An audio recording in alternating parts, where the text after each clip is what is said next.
وإنها لكبيرة إلا على الخاشعين আসলে work to স্টান্ডে যেমন একটা রেভলিউশনারি স্পিরিট রয়েছে ভালোবেসে আমরা একসাথে রয়েছি সকলের জন্য দৃষ্টি দিয়ে আপনারা এইখানে বিনম্র শ্রদ্ধা নিবেদন করুন।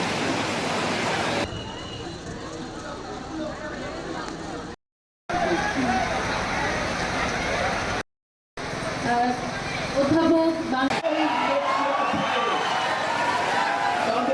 আমি আমার বক্তব্য এখানে সবাই ভালো থাকুন।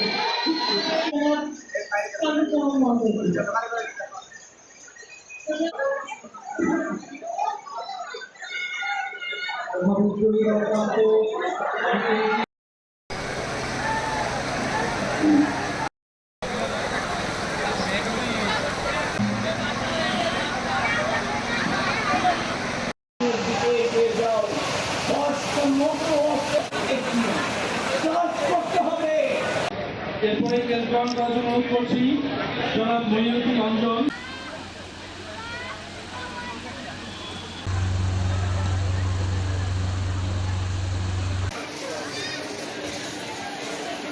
দৌলতপুরের নজরুল এই বইটি উপহার দেওয়ার জন্য আমি নজরুল গবেষক জনাব জাহাঙ্গীর আমিনুলকে অনুরোধ করছি মঞ্চে আসন গ্রহণ করার জন্য। এ পর্যায়ে আমাদের নজরুল গবেষক এবং সাংবাদিক জনাব জাহাঙ্গীর আমিনুল আমাদের মাননীয় সভাপতি মহোদয়কে দৌলতপুরের নজরুল বইটি উপহার প্রদান করছেন। সম্মানিত উপস্থিতি, এবার পবিত্র কোরআন থেকে তেলাওয়াত করার জন্য আহ্বান করছি জনাব হাফেজ লোমান হাবিব।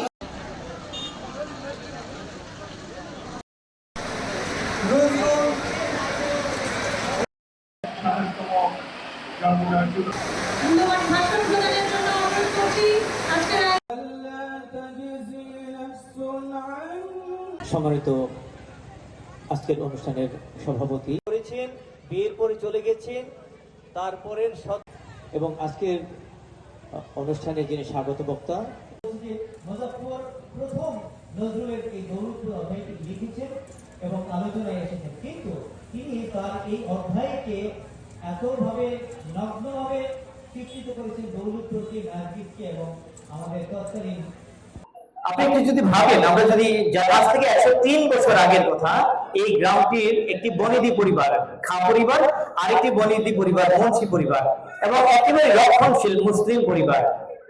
এই পরিবারের একটি মেয়েকে যারা পর্দাপোষীদের মধ্যে থাকতে থেকে অভ্যস্ত, তখন একটি তরুণ বিয়ে করবে, আবার তাকে ফেলে চলে যাবে এবং তখনকার সময়ের আপনি আপনার মেয়ের কথা চিন্তা করে একটু ভাবুন তো যে এই পরিবারটির কি অবস্থা ছিল, তাদের সামাজিক অবস্থা কি ছিল, পরবর্তী বছরগুলো তাদের কিভাবে কেটেছে।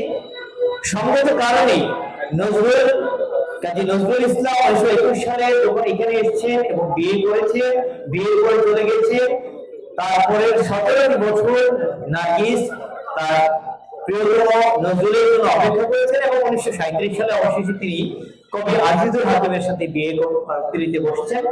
এই যে 17 বছর, এই 17 বছরে আলিয়া খাঁ নার্গিসকে উচ্চ শিক্ষায় শিক্ষিত করেছিলেন।